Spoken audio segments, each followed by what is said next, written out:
Lesley, I'm just worried about Mike getting hurt. I wish we could keep this whole thing from him. That's impossible. I mean, we're dreaming. At his age, he's going to find out. Yes, it is. He'll find out from somebody else if he doesn't hear it from us. And maybe now's the time to explain it to him. Explain what? Maybe perfect, since here he is. Yeah, mister, why don't we sit down here? We have to have a little talk. I don't like it. What do you mean? You don't like what? Your faces. Those are your bad news faces. Like when you couldn't find Laura and all that other stuff. Oh, that's not something quite that bad, but it is an unpleasant subject. Well, what happened? It's not something that really happened. It's about a newspaper story that's in the newspaper, and it's about me. And we figure that you are grown up enough now to be able to separate lies from truth. None of it's really important, except you're going to hear a lot of people say bad things about me and about what supposedly happened. Like the guys at school and stuff. And what you have to remember is if these things are said, what's in the newspaper, it isn't true, and if people give you a rough time, the only way to really fight it is to try to ignore them. Mm-hmm. Okay, if that's what you want. What we want is for you not to have to deal with it at all, but unfortunately it's something that has happened, and so we all have to deal with it. Okay. Can I ask you one more thing, Doc Rick? Anything, Mike. Who made up those lies about you? Dion Brock. And he thought that he had to blame somebody else for it. You know, it's like when you do something that you know is wrong, and then you get all embarrassed, and then you have to do a lot of other stuff that's wrong to try and cover it up. Yeah, you think you're going to make things a lot better, but what happens is you make them worse. Dio did something wrong? Yes, he did something wrong in one of his businesses, and I had to tell him that it was the wrong thing and that he had to do it right. That's what made him mad? Yeah, it made him quite mad to the point that I don't think he was able to listen to reason. Why'd you do it then? Didn't you know he'd get mad? Well, I thought he would get pretty mad, yes. He had to do it, honey. It's part of his job as health commissioner. Wouldn't Dio know that? He's a great guy. Maybe he just didn't explain it to him right. Mike, we gave him every opportunity. See, what it boils down to, sweetie, is that Mr. Brock just is not the person that we all thought he was. Like Tommy Geist. Who's Tommy Geist? Well, he's this guy at school. See, he was telling everybody that his father played ball for the Yankees, and we found out that he didn't have a father. Our teacher told us not to make fun of him. I never would have. It was a sad story. Yes, it was. And you see, it's sad about Mr. Brock, too. See, Brock must have felt that he had to lie about me to get what he wanted, but we had to tell him that he can't. So you mean it's sort of like sticks and stones? Exactly.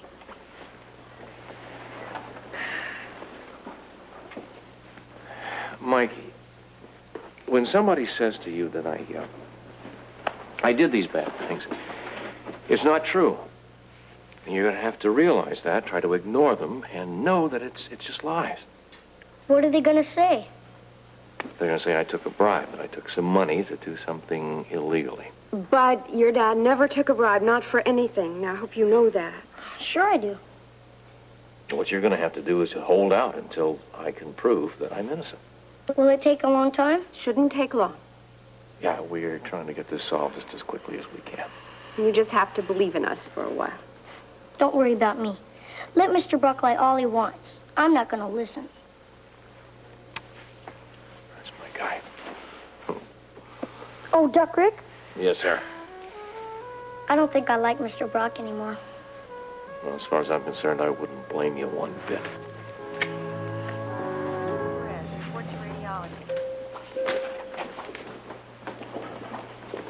Steve, Jesse, would you cancel that OR I have going in at 5? I want to hold another day before I take her in.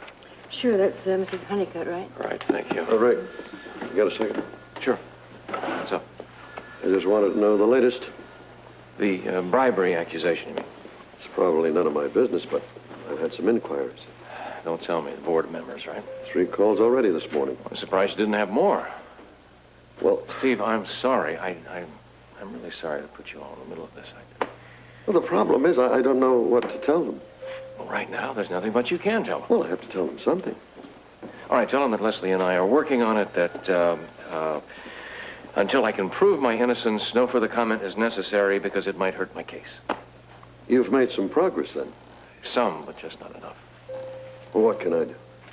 I'm afraid not very much, thank you. Look, I want you to know that we're all behind you. The family, the hospital, everyone. Thank you. That'll be very nice to know in the next few weeks, I'm sure. I can use it. And I can reduce your workload if you're too tied up. No, I tell you what, the work is the one thing that will probably help keep me sane. Sure. I understand. Rick, excuse me. You have a phone call from Lee Baldwin. Excuse me, I'll take it right over here. Thank you. I guess this kind of thing goes along with the public office. Everybody taking a pot shot at you. I don't know how public officials stand it. Especially when something this awful happens to you, huh? Yeah. Oh, by the way, some reporters came in a little while ago. They wanted a statement from the hospital. I hope you told them no comment that Dan and I were in a meeting. Oh, yes. Regular procedure, but I'm afraid I made a comment. Well, do you think that was wise, considering the situation? I thought it was essential. I said General Hospital is 100% behind Dr. Weber's integrity and will stand behind him in any matter of character. Well put, Jessie. Thank you.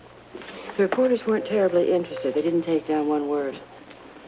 But if you had said to them that he was a louse, a liar, a cheat, anything like that, then what? Oh, they would have been scribbling like doctors writing a prescription. Precisely. I guess that's what this news business is all about. Well, let them have it. Yeah. Rick, bad news? I'll know later this afternoon. Keep me posted. Of course I will, and thank you again.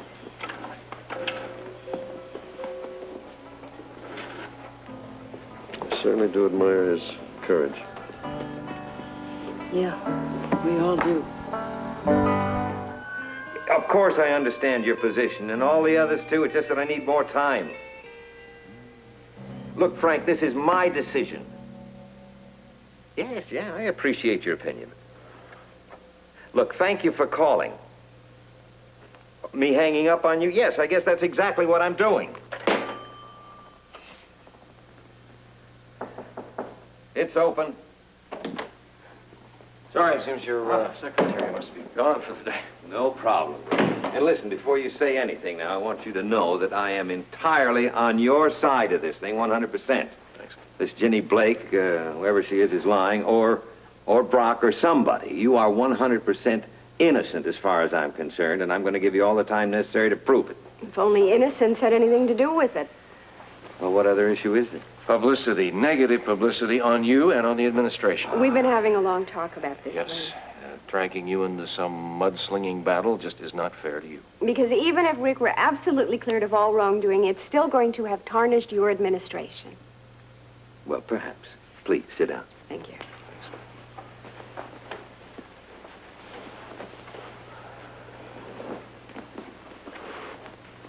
Ever occur to you I don't care? You do care, Lee, you do. If you don't, you should. An administration with a smear against it means a city with a smear against it. I've made a decision already. No. No, absolutely not. Now, I'm not going to accept your resignation. Those charges are ridiculous, Rick. And I have every confidence you will prove they're ridiculous. You're going to have to do something. Well, I will. I'm going to stand up for you. I'm not going to let you do that. Lee, you've got to remain impartial. You know that. Accepting his resignation is not an impartial act. Okay, then come up with a compromise. Oh, Lee, you and I both know what that's going to be. Yes. It's wrong. Not to mention unfair. Lee, you don't have any other choice. You're talking about a suspension, I Oh, assume. whatever you want to call it, fine. I will abide by whatever ground rules you put down. Well, all right. You're going to force me on this one, I can see. All right, I'll give you 4 weeks. How's that? Under what conditions? Well, when I make the announcement, I'll say you have 4 weeks to prove that you're innocent. And I have every confidence in you, which is the truth. That sounds fair. Rick? That's more than fair. Thank you, Lee. You can start the 4 weeks anytime you want. Well, we started now. We're working on it. With Robert on our side, it might just be a matter of time. Well, if you need any help, just ask him. We will. Thank you. Thanks.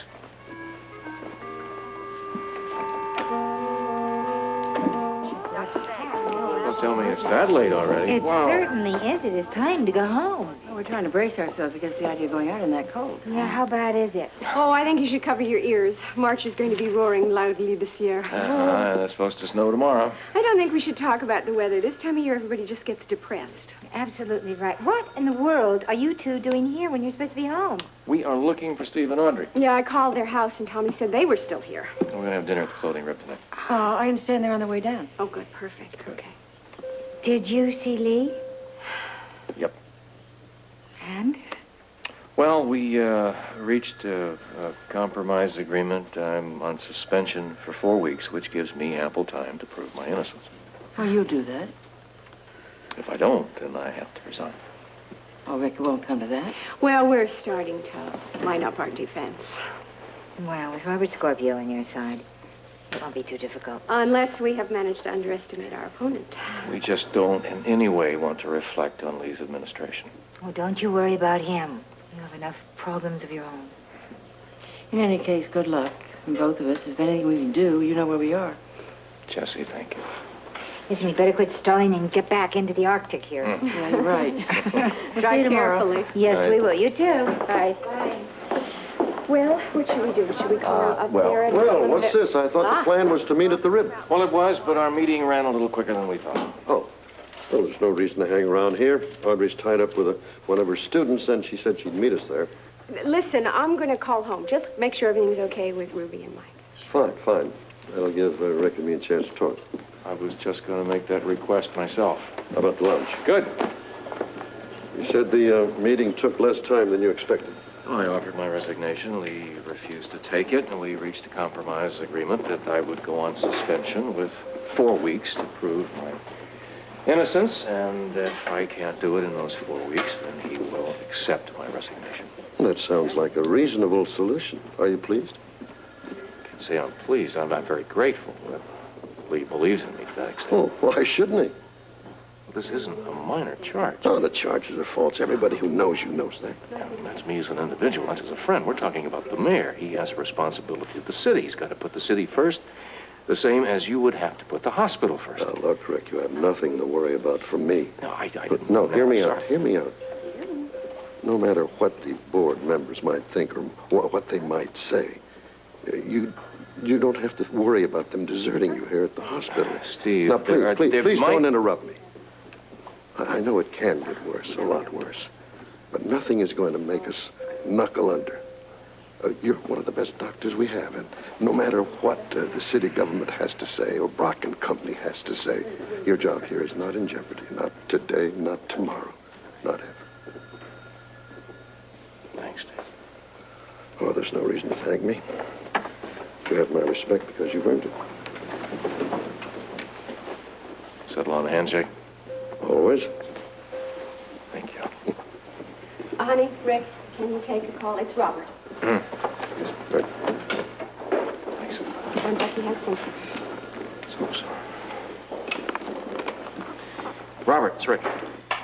I've got some more news on the company name on that check that Ginny Blake signed. Company ARB Finance is definitely a Brock company. Which verifies the fact that Jenny Blake is Brock's employee. Well, so she wasn't lying. I wonder why Jake wasn't able to spot that when he first checked it out. Well, there was no reason to dig that deep, I suspect. Well, at the time, anyway. Anything else? I've also got the New York police in touch with Ginny Blake's landlord, who says that she's been gone for a few days, but expected back around now. Robert, what do we do if she doesn't show up? Don't worry. We'll find her. You still think she's in New York City somewhere? I'll put money on it. Well, considering my career's on the line, I am putting a lot more than money on it. Sit tight, Rick. Please keep me posted. Right. Thanks. Well, not so good. Well, 1 step forward and 2 steps backward. I'm beginning to wonder now if 4 weeks is enough time to clear myself.